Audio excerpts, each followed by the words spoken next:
What is it that you plan to do with your one wild and precious life?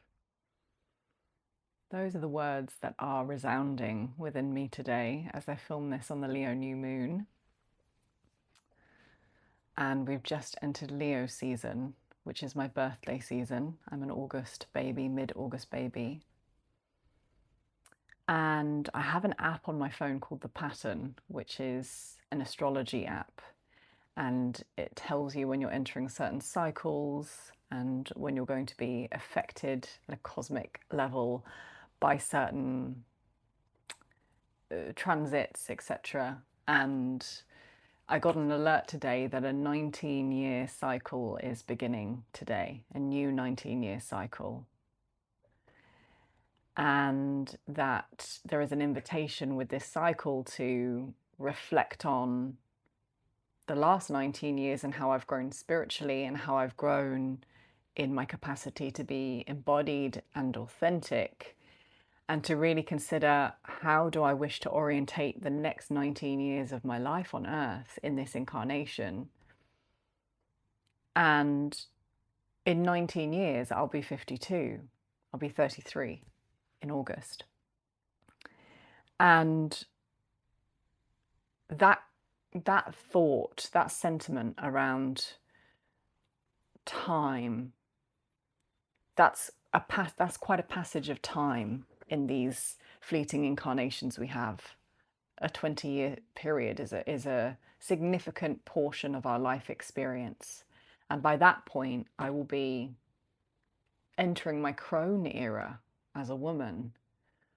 And that really sort of got me into quite a pensive, reflective mood today. Really considering all that is truly ending or has come to a point of completion in this incarnation, all that I have outgrown and all that I have yet to expand into. And so, although this particular cycle may be more personal to me in my chart, I feel that this is a really good point and springboard for inquiry for all of us, particularly for this Leo new moon and for Leo season, which is, for me, it really feels like we're being encouraged to honor the sacred impulses of our hearts, to really take a moment, and maybe we can do this together, to just sit. Take a moment to just sit in the seat of your heart and just really consider for a moment, how much are you honoring your heart's sacred wisdom? How much are you honoring what your heart wishes to experience and live and express in this incarnation? How much are you allowing the radiance and luminosity of your heart to shine through in your life and into the world? Something that keeps coming back around for me in my awareness is this sense that at a time of such intense polarization and suffering on earth, the greatest act of service that we can emanate into the web of life is our joy, is our authentic luminosity, because suffering is not who we are. Separation, fear-based conditioning that severs us from truth and sacredness and love and unity, that's not the truth. That's a story humanity has been playing out over and over and over again for a lack of awareness, because we fail to cultivate awareness as a collective, or we fail to maintain awareness. So those of us that are awake have a sacred duty and responsibility, first and foremost to ourselves, that thanking the divine for waking us up and recognizing that perhaps in the past, perhaps as children, perhaps in other incarnations, perhaps in other experiences, we thought service to others meant becoming like the other. We thought compassion meant feeling what they're feeling. And if you're like me, you may have grown up in a familial network or environment that was steeped with a lot of suffering and confusion and forgetfulness. And I was tapping into, over the last week, this remembrance as a child that I was just pure joy as a child. My mum said that to me as well, that I used to just be this sun, this radiant light. And I remember that at an embodied level. I remember that at that age, 2, 3 years old, I just was joy. I remembered myself as joy, as love, not as a being seeking it, not as one that needed to earn it, but just as joy and love. That eternal inner child in us, that eternal innocence within us. The seat of the heart knows the truth of who we are.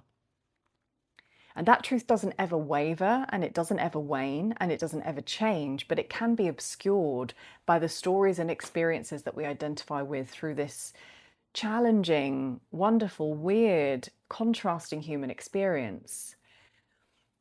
And what I just feel within my being is that it's time for those of us who are awake to gift ourselves a life where we live authentically. And that means letting ourselves claim our birthright as awake, loving, lucid, joyous beings, and then emanating that into the world. If all the world is steeped in the darkness of forgetfulness, in the slumber of unconsciousness, and we think that compassion is choosing to stay in the suffering and the darkness with those around us, even though we know another way, I feel we're really missing the spiritual invitation of this time and the reason we incarnated. The dark cannot illuminate the dark. Only light can do that. I believe that's a paraphrasing of Martin Luther King. The dark cannot illuminate the dark. Only light can do that. So in these times, it's very easy to fall into the illusory story that suffering with the world is service, but it's not. It's not. And I feel this time, this Leo season, the archetypal energy of Leo in general, is one of reminding us that our innate core essential being is light. Leo is ruled by the sun. I'm a Leo sun, and I know this energy within my being as an essential emanation of light that is unwavering. And this is true for all of us. We all carry this archetype within us, this energy, this truth within us. And so there is an invitation now to really reflect on whether the life you're living is honoring the truth, wisdom, joy, radiance, and authenticity of your heart. If you were to think about that 19-20 year period that I mentioned at the beginning of the video, just tune in for a moment. How old will you be at that point? How much time would have passed for you between where you are now and where you'll be in terms of that phase and chapter of your life? And if you were to just feel into continuing on the same path, continuing on the same groove that you're currently in, continuing to be fueled by the same thoughts, the same embodiment, the same ideas about yourself and reality, and you let that hot pot of emotional, experiential, mental content, you let that be the vehicle for your life for the next 20 years, would that be a life that lights your heart up? Would you be looking back at your life in 20 years' time and say, that's a life well lived? That's a life that fully honored my radiance, that allowed me to experience my radiance and vitality to the fullest extent possible. That was a life that really, truly satiated my soul's desire to experience and express and be embodied on earth. Would that be a life that felt precious, where every moment you made the most of it? Or would you be landing at that point in 20 years' time with a sense of resignation, sadness, resentment, bitterness, regret?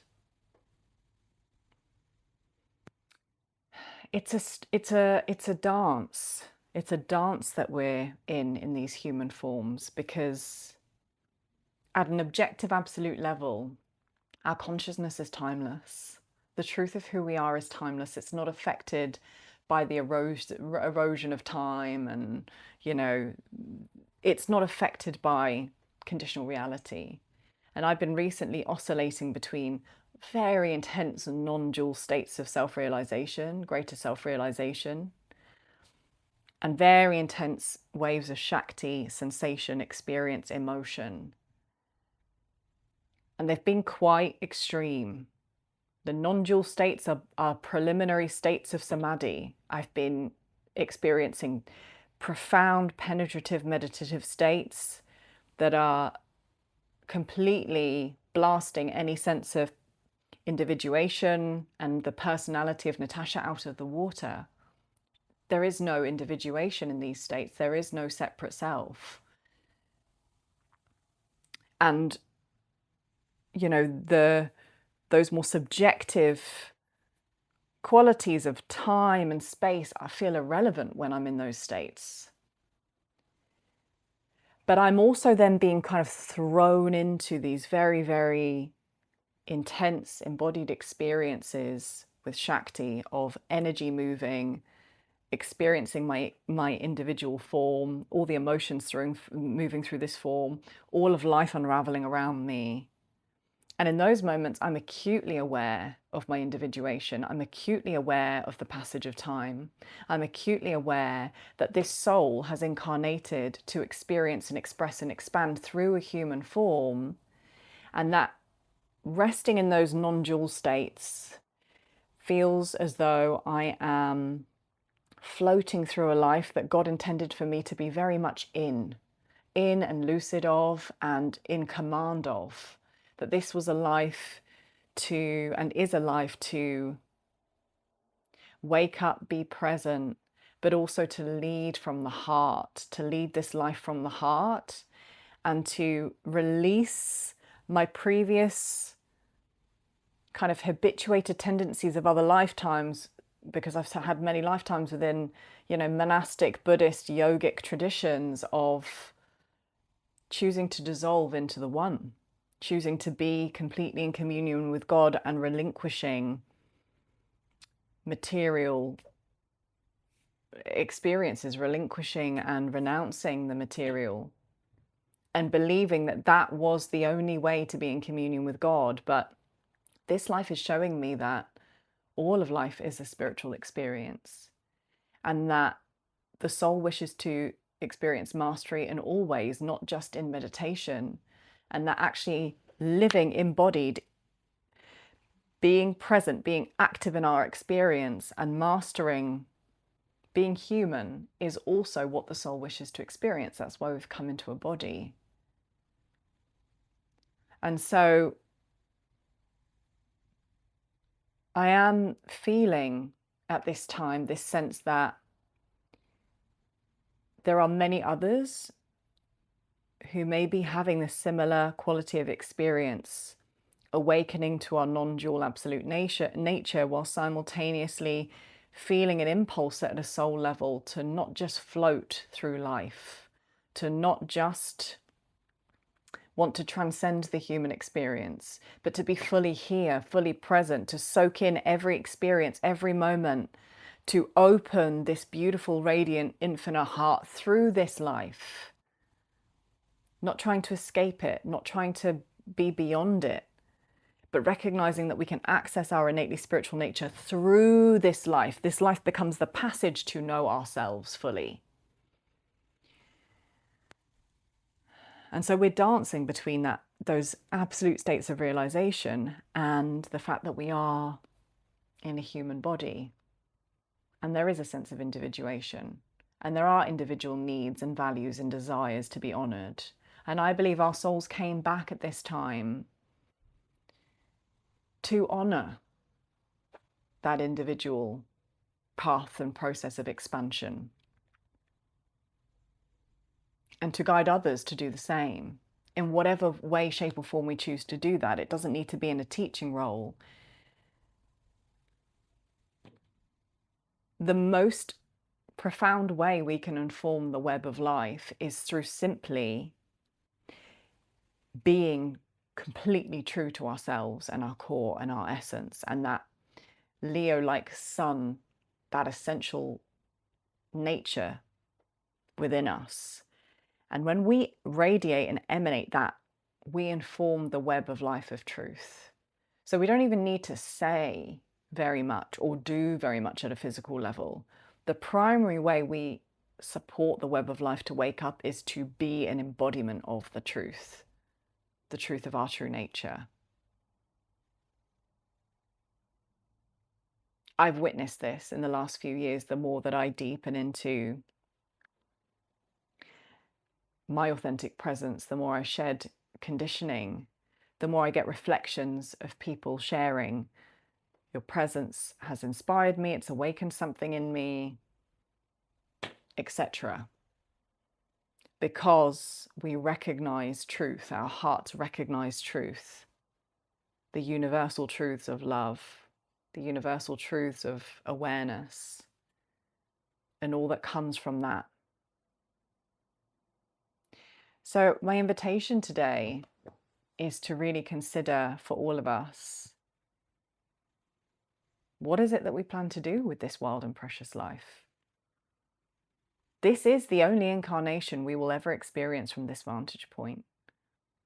We will never embody into the same characteristics and qualities again. We may have similar incarnations, but we will never experience this individuation again. This is a unique opportunity to experience and express as the one from your current vantage point, with all of the unique circumstances and experiences that you've been exposed to, with all of the wisdom and the insight that you've gained through those experiences. You have a unique opportunity to inform the web of life from this puzzle piece that will never be replicated ever again. It's like a fingerprint. Each incarnation is like a fingerprint. There's a similar blueprint, but ultimately each is unique and nuanced. And that's really precious. That's really precious. It's really precious to feel into the sense that we've been given an opportunity to experience the oneness, the source, God, creation, through all of these different lenses, through all of these different perspectives, and that this one life now, this is a unique anomaly. We will never experience this time, this experience, this set of circumstances again in the same way. So it's an opportunity to really say, there are no mistakes. This life is sacred. My heart's longings are sacred. The desires that have been planted within you, they are sacred. The desires, the dreams, the impulses you have to experience, to create, to expand, those are sacred. They've been encoded in you to be realized and actualized in this life. They're not by chance. Hey, Nala. Looking after a really beautiful German Shepherd. She's like a bear. And she doesn't want the camera on her. Could be because the stand's quite big. So what are you doing with this precious life of yours? I invite you, if you haven't already registered, to join Beata and I for the 5-day free journey, the Lion-Hearted Leaders Activation, because I can see now how life is initiating me in preparation for this journey to really take us deep take us deep into the heart's architecture, take us deep into the heart's truth, awakening to our dreams, our desires, our visions for this life. We've come into these bodies to create a new way on earth, to pioneer a new way. Those visions reside within us. We already know, whether it's at a kind of clairvoyant level and we can see the visions, or whether we feel them and sense them, we know what feels sacred and precious and worthwhile to us. And so it's time to really consider, am I living a life that is honoring what feels sacred and precious and worthwhile to me? That's your task. What does a life that's worthwhile feel like to you? What does it feel like in your heart? And I always like to deconstruct these things. I always like to go top down. So I always start with the absolute truth of the heart. I'll come back to the seat of my heart, because often I can't see the visions clearly. I can't see the dreams, but I can feel them. I can feel them in my heart. So come back to the heart, sit there, reside there, commune there, ask, inquire, get curious. What would make my heart expand and radiate and feel so joyous to experience, to bask in? Just allow yourself to sit in that frequency for a moment.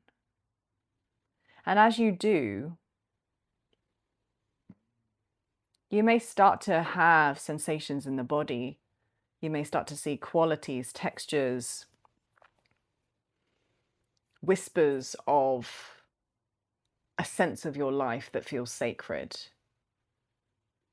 And then you can start to inquire, if I was to live this way, what would I be doing day to day? Where would I be? Who would I be around? What would I be doing? What matters to me from this space? It takes bravery, it takes courage, it takes our capacity to lead ourselves with authority, self-authority. That's why we're doing this challenge, so that we can deepen into sovereignty and self-authority, leading our lives with intention, with purpose. This is what life is asking of us now, to stop being bystanders, to stop standing on the sidelines of our own lives, to stop watching life pass us by as though we have no autonomy or authority, when we are source incarnated and expressed. I and the Father are one.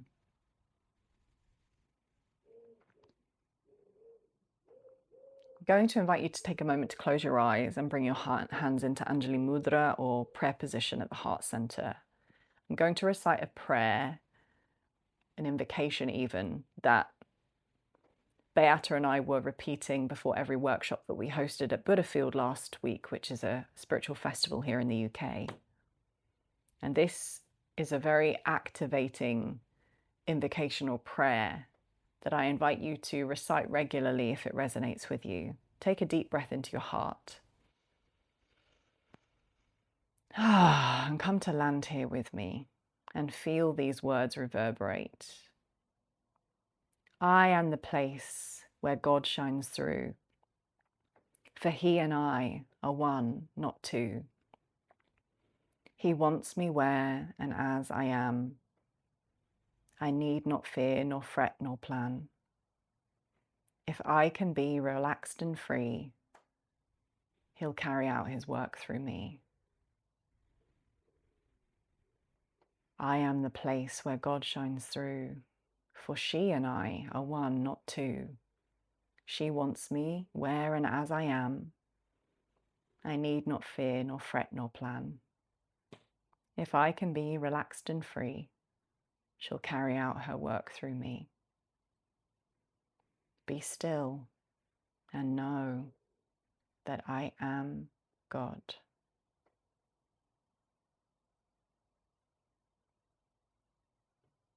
The wisdom of your heart knows the way. It's time to listen, and it's time to honor. those whispers and that way.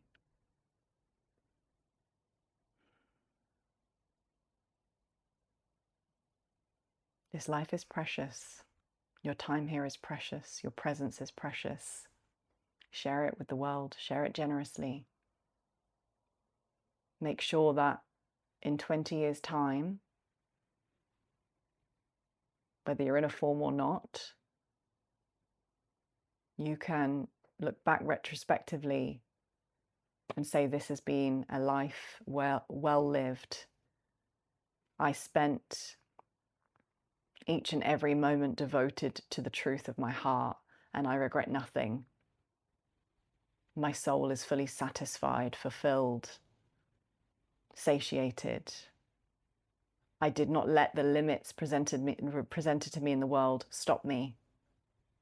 I recognize that my absolute nature and consciousness is beyond limitation, and I let that truth inform me and move me and guide me and embolden me.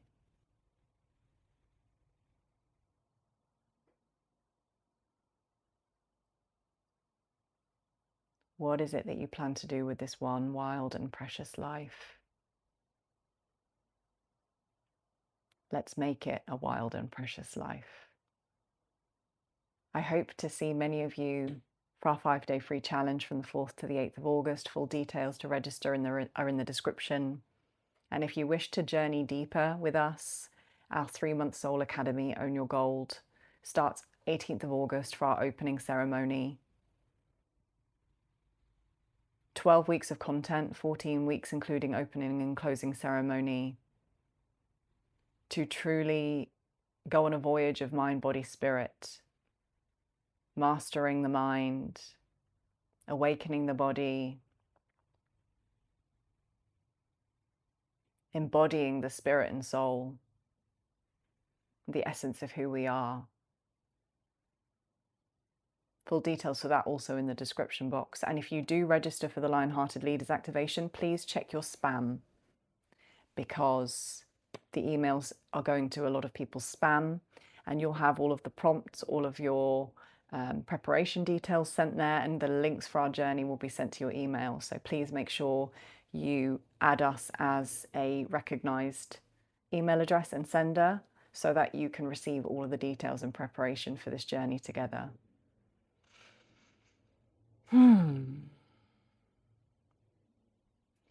May we all be happy, well, safe,